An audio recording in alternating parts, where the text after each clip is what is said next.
देखिए जीत हार कर रहे हैं ना। अगर आरजेडी का भी सरकार बनता तो आपको पढ़ना ही पड़ता, और एनडीए की भी सरकार बना है तो पढ़ना ही है।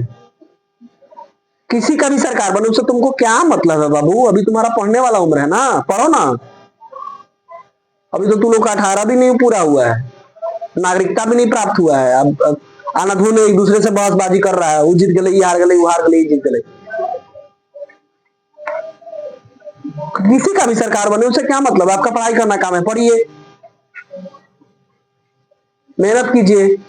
एनडीए अभी जीता है, बीजेपी का सरकार बना है, बनेगा, शपथ 1-2 दिन में ग्रहण होगा, फिर से मुख्यमंत्री के पद पे आएंगे नीतीश कुमार।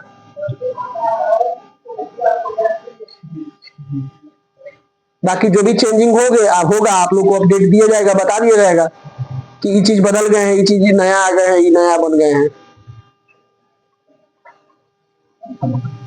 ठीक है, वही हाल है, little knowledge is dangerous things, कम ज्ञान खतरनाक होता है। अब वही तू लोग के पास है, तनी मनी ज्ञान है, छटपटाता है केवल। ठीक है, तुम लोग को तो ये भी अभी पता नहीं होगा कि वोटिंग कैसे होता है, काउंटिंग कैसे होता है, बस देखा कि सिपाही लोग खड़ा था, गिनती हो रहा है। ठीक है, देखिए थोड़ा सा समझने की कोशिश कीजिए, बूथ से लेकर के आपको काउंटिंग तक हम बताते हैं कैसे होता है। जैसे आपकी गांव है, आपकी पंचायत है, उसमें एक बूथ सेंटर बनता है जहां पे वोट डाला जाता है। यहाँ पे क्या होता है, वोट को डाला जाता है, वोट डाला जाता है जहां पे। ठीक है, तो इसमें लोग जाता कौन है, जनता, जनता जो गांव के जनता होते हैं वो जाते हैं। इसके बाद में जो पीए एक होता है, क्या होता है, पीए, जिसको पोलिंग एजेंट कहते हैं, पोलिंग एजेंट जो गांव के लोग बना रहता है। इसका काम क्या रहता है, पहचान करने के लिए कि फलाना व्यक्ति फलाने हैं कि नहीं है। जैसे मान लीजिए कि कोई महेश कुमार आ रहा है, तो महेश कुमार की जगह पर महेशे कुमार है कि वो जगह यहाँ पर दूसरा कोई है, इसकी जांच करने के लिए पीए होता है, जिसको पोलिंग एजेंट कहते हैं। उसके बाद इसके बाद होता है पीओ, जिसको पोलिंग ऑफिसर बोलते हैं, जिसमें इसमें सरकारी स्कूल के मास्टर उस्टर लोग रहते हैं, जो स्याही वाही लगाने के काम करते हैं, या आपको टोकन पुर्जा देने के काम करते हैं, या वो आपकी जांच वगैरह करते हैं, पीओ होते हैं।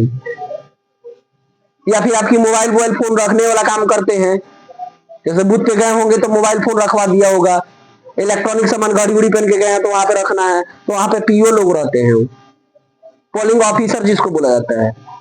उसके बाद होते हैं पीओ एक और, जिसको ट्रेनिंग ऑफिसर बोला जाता है।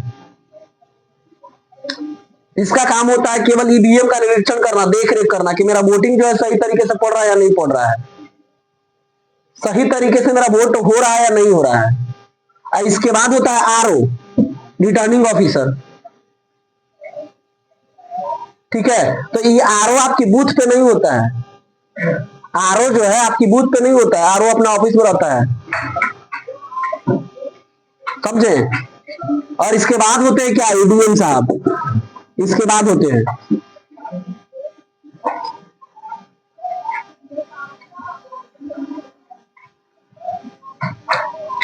अब इस सब का काम क्या क्या होता है, जैसे पीए का भी काम बताएं क्या, जांच करना, गांव के होते हैं, ग्रामीण क्षेत्र के होते हैं, तो जैसे जांच करते हैं कि मान लीजिए महेश कुमार, राजेश कुमार, तो सच में राजेश कुमार वही है कि नहीं है, नहीं तो बहुत सारे लोग दूसरे को भी राजेश कुमार बन के चल जाते हैं।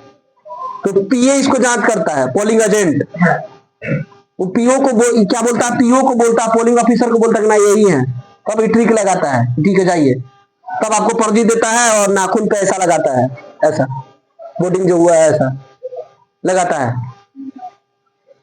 फिर आप ईवीएम के पास जाते हैं, तो ईवीएम से के पास जाने से पहले क्या होता है, आपका मोबाइल वगैरह जमा कर दिया जाता है, इलेक्ट्रॉनिक सामान जो है जमा कर लिया जाता है, उसका निरीक्षण कौन करता है, पीओ साहब, ईपीओ।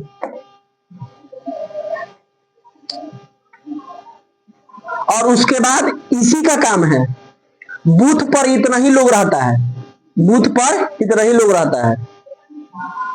अब जैसे ही हो जाता है, वोट का टाइम समाप्त हो जाता है, तो इस पीओ के पास ये दोनों लोग जाता है।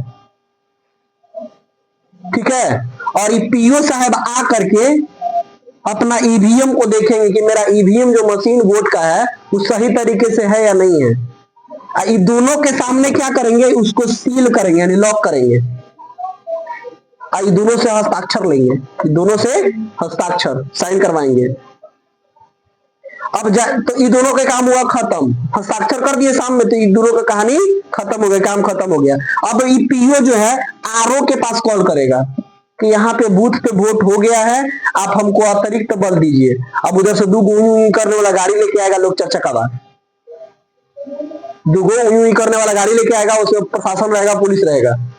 बीच में पीओ साहब जो है ईवीएम को लेकर के बीच वाला गाड़ी में बैठेंगे, एगो गाड़ी उई करने वाला आगे, एगो गाड़ी उई करने वाला पीछे। अब बीच में रहेंगे कौन, पीओ साहब। लेके जाएंगे कहां, आरओ के पास, आरओ के पास लेके जाएंगे। आरओ जब देखेगा कि ईवीएम आया है तो ईवीएम को क्या करेगा, चेक करेगा कि सील है कि नहीं है, सील पैक है कि नहीं है। तो यदि सील पे पैक है तो पीओ से सिग्नेचर करके इसका काम हुआ खत्म, आरओ के पास पहुंच गया। अब एरिया के चारों तरफ का बूथ जो है, बूथ से ईवीएम कहां आ जाएगा, आरओ के पास। अब जैसे ही आरओ के पास आएगा, ठीक है, तो आरओ साहब डीएम के पास कॉल करेंगे कि सारे तरफ जगह के बूथ का ईवीएम मेरे पास आ गया। अब डीएम साहब क्या करेंगे, वो अपनी एरिया में एक बनाएंगे स्टोर रूम, स्टोर रूम जिसमें क्या करेंगे, ईवीएम को रखना होगा,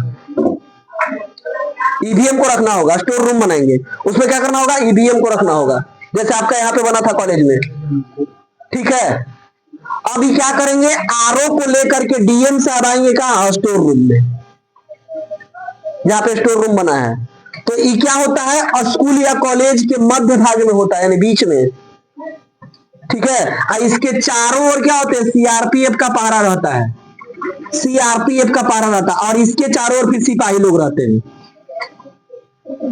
डीएम साहब और आरओ साहब आएंगे, स्टोर रूम में क्या करेंगे, ईवीएम को रखेंगे और सीसीटीवी कैमरा फोटोज चालू कर देंगे 24 आवर के लिए, 24 घंटा के लिए सीसीटीवी चालू हो जाएगा।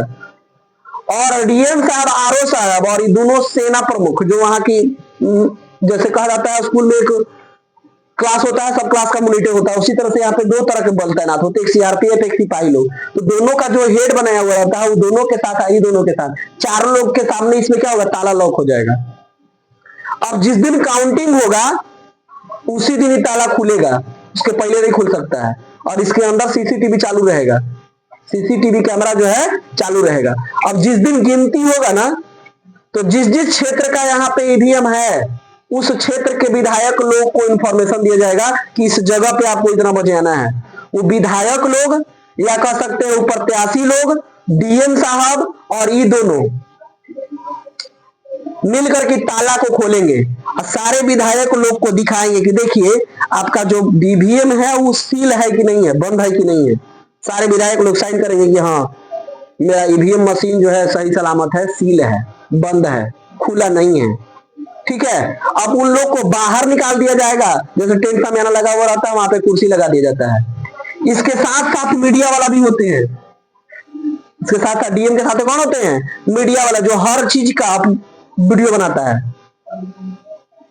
और तब जाके क्या होता है बाबू, काउंटिंग शुरू होता है और इसके अंदर मीडिया वाला बैठा रहता है, अपना चैनल ले लेकर के मीडिया वाला बैठा रहते हैं लोग। बाहर लोग जो होते हैं नेता बैठे रहते हैं, जो कुर्सी टेबल लगा करके अपना बैठे रहते हैं। और गिनती शुरू होता है और अंदर से लोग क्या होता है, प्रवक्ता जो होते हैं वो अपना टाइम टाइम पे भाषण देते रहते हैं कि फलाने व्यक्ति इतना वोट से आगे चल रहे हैं, फलाने चीज इतना वोट से आगे चल रहे हैं, फलाने वोट से इतना आगे चल रहे हैं, ठीक है, इस तरह से। और जो चुनाव में जीत जाता है, जो हार जाता है बेचारा अपना मुंह लटका के चल जाता है, और जो जीत जाता है उसका समर्थक लोग जो होता है ना, इस सिपाही के बाद जो भीड़ रहता है ना इसके चारों ओर, वो समर्थक लोग रहते हैं। जैसे देखते होंगे कल नहीं हो रहा था काउंटिंग ना, कल देखते होंगे इधर नाला तरफ, खेत तरफ, दुकान तरफ भीड़ लगा रहता होगा, तो समर्थक लोग रहता है। और जैसे ही जीत के लोग निकलते हैं ना, तो यही समर्थक लोग माला डालते हैं, जिंदाबाद जिंदाबाद जिंदाबाद जिंदाबाद करते करते अपने एरिया में चल जाते हैं। इस तरह से वोट क्या होता है बाबू, जनता से लेकर के रिजल्ट तक पहुंचता है। और रिजल्ट होने के बाद जिसका विधायक ज्यादा होता है, जिस पार्टी का विधायक ज्यादा होता है, वो पार्टी को क्या किया जाता है, विजयी घोषित कर दिया जाता है और उसी पार्टी में से एक को मुख्यमंत्री बना दिया जाता है।